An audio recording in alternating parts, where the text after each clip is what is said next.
আউযুবিল্লাহি মিনাশ শাইতানির রাজিম। বিসমিল্লাহির রহমানির রহিম। আলহামদুলিল্লাহ, সমস্ত প্রশংসা সেই মহান আল্লাহ তাআলার জন্য, যার অশেষ মেহেরবানিতে আমরা নিরাপদ সফরের উদ্দেশ্যে বেরিয়েছি সেই দিন প্রচারের কাজে। আমার সাথে আছেন মাওলানা মোহাম্মদ এইচ.এম. শহীদুল ইসলাম রাজশাহী। এইচ.এম. শহীদুল ইসলামের আজকের মাহফিল আলমডাঙ্গায়, কুষ্টিয়া আলমডাঙ্গায়। তাই আমরা এখন উপস্থিত হয়েছি লালন সার ব্রিজের উপরে, ঠিক উপরে। আমার বাম সাইডে হচ্ছেন পাকসি ব্রিজ, এখান দিয়ে সাধারণত রেল যাওয়া আসা করে সেই খুলনা, সাতক্ষীরা, যশোর, বেনাপোল, এখান দিয়ে এই রাস্তার উপর দিয়ে ট্রেন যায়। আর ডান পাশে হচ্ছে, এটা হচ্ছে রূপপুর পারমাণবিক বিদ্যুৎ কেন্দ্র। এখান থেকে বিদ্যুৎ উৎপন্ন হয়। এখানে দেখছি অসংখ্য মানুষ, রাশিয়ার, বাইরের রাষ্ট্র অনেকগুলো মানুষ এখানে অবস্থান করছেন, তারা কাজে নিয়োজিত। এবং ডান পাশে দেখছি এখানে নদী ভাঙনেরও কাজ চলছে, নদী খনন করছেন এবং অসংখ্য মানুষ এখানে এসেছেন। দর্শক, আমরা এখানে এসে খুব আনন্দিত মনে হচ্ছে। এর আগেও আমি কয়েকবার এসেছিলাম, সেই লালন শাহ মাজার এসেছিলাম এবং লালন শাহ সেতু দেখেছিলাম। এবার আমার সম্ভবত তৃতীয়বার কি চতুর্থবার হচ্ছে। এবং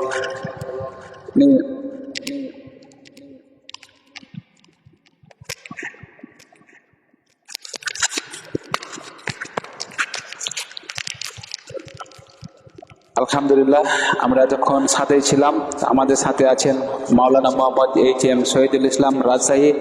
ওনার সাথে আমার আজকে সফর মাহফিলের উদ্দেশ্যে আমরা রওনা দিয়েছি সেই রাজশাহী থেকে, সুদীর্ঘ রাজশাহী থেকে এখন পর্যন্ত চলে এসেছি।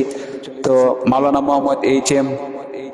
শহীদুল ইসলামকে আমি কিছু জিজ্ঞেস করব, এবং আজকে যে আমরা মাহফিলের উদ্দেশ্যে রওনা দিয়েছি সেজন্য দর্শকের কাছে আপনি দোয়া চাইবেন এবং দর্শকের উদ্দেশ্যে কিছু বলবেন।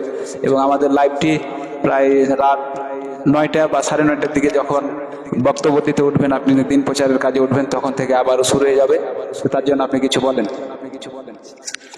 জি, ধন্যবাদ সোনা মসজিদ টিভিকে। আমরা যাচ্ছি কুষ্টিয়া আলমডাঙ্গা। এই মুহূর্তে আমরা লালন সেতুর উপরে দাঁড়িয়ে আছি। পাশে আমরা দেখছি হার্ডিং ব্রিজ, সেই ব্রিটিশ আমলের ব্রিজ। আর আমাদের পিছনে আমরা দেখছি রূপপুর পারমাণবিক বিদ্যুৎ কেন্দ্র, অনেক সুন্দর দেখাচ্ছে। আর নিচে আমাদের পায়ের নিচ দিয়ে বাংলাদেশের ঐতিহ্যবাহী নদী পদ্মা নদী প্রবাহিত হয়েছে। আমরা পদ্মা নদীর উপরে আছি। আমরা যাচ্ছি আলমডাঙ্গার উদ্দেশ্যে 3 দিনব্যাপী ঐতিহাসিক তাফসিরুল মাহফিলের আজকের রজনীতে আমি প্রধান আলোচক হিসাবে তাফসির পেশ করব সূরা ইউনুস থেকে।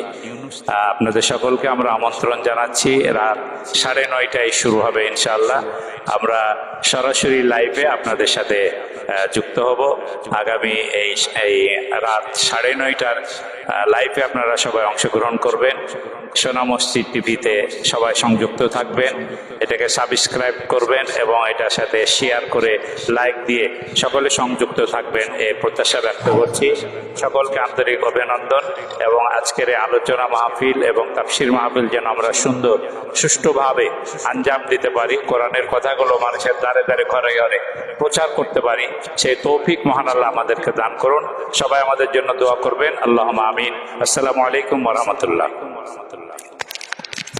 আমাদের সাথে আরেকজন সফর সঙ্গী আছেন। ভাই, আপনার নাম কি?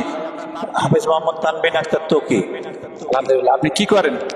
আমি রাজশাহীর সুনামধন্য মসজিদ বাইতুল আমিন জামে মসজিদ কমপ্লেক্সের ইমাম হিসেবে দায়িত্বে আছি এবং পাশেই মা রাবিয়া হাফিজা মাদ্রাসা ও ইসলামী গবেষণা কেন্দ্রের সহকারী পরিচালক হিসেবে দায়িত্ব পালন করছি। আলহামদুলিল্লাহ। ভাই, আপনি কি নিয়মিত মাহফিল করেন, কিংবা মাহফিলের এরকম কোনো ডাক আছে কি আপনার কাছে? জি আলহামদুলিল্লাহ, আমি স্যারের ছাত্র তুল্য, স্যারের ছাত্র আমি। তো সেই সুবাদে স্যারের ওই দিক থেকে আলহামদুলিল্লাহ হালকা পাতলা, যেমন এই সিজনে এখন পর্যন্ত 2-3টা হয়েছে, সামনে কিছু দাওয়াত আছে। দোয়া চাই আল্লাহ রাব্বুল আলামিন যেন আমার কণ্ঠকে, আমার এলেমকে ইসলামের জন্য, মানুষের হিদায়াতের জন্য ব্যবহার করতে পারে, আল্লাহ যেন তৌফিক দান করেন। আলহামদুলিল্লাহ। তো আজকে যে স্যারের সফর সঙ্গী হয়ে আপনাকে কেমন লাগছে? অনেক আমি নিজেকে ধন্য মনে করছি এবং স্যারের ডাকের আশায় ছিলাম যে স্যার কখন ডাকবে। আজকেও চিন্তা করছিলাম যে স্যার কখন যে আমাকে স্মরণ করবে। আলহামদুলিল্লাহ, আজকে স্যার আমাকে তিনার খাদেম হিসেবে নিয়েছে, জন্য আল্লাহর কাছে কৃতজ্ঞ এবং স্যারের কাছেও কৃতজ্ঞ। আলহামদুলিল্লাহ। আলহামদুলিল্লাহ। আলহামদুলিল্লাহ আমরা এতক্ষণ পর্যন্ত ছিলাম। যাই হোক, আমরা নিয়মিত যেন এভাবে লাইভ করতে পারি এবং আরো অনেক অনেক হুজুরের সাথে আমরা সফর করতে পারি, এই জন্য আপনারা দোয়া করবেন। আর আজকের সফরটা যেন নিরাপদ সফর হয় এবং সহি সালামতে যেন আমরা ঘুরতে পারি এবং বাসায় ফিরে যেতে পারি। এই বলে আমার সংক্ষিপ্ত কথা এখানে শেষ করছি। আমার তৌফিক ইল্লা বিল্লাহ। আসসালামু আলাইকুম ওয়া রাহমাতুল্লাহ। এর ভিতরে দেখছি ট্রেন চলে এসেছে, সেই হার্ডিস ব্রিজ, ব্রিটিশ আমলের, এটি অনেক বছর আগেকার। এটা সব তখন বাংলাদেশ স্বাধীনই হয়নি, তখনকার এই ব্রিজটি।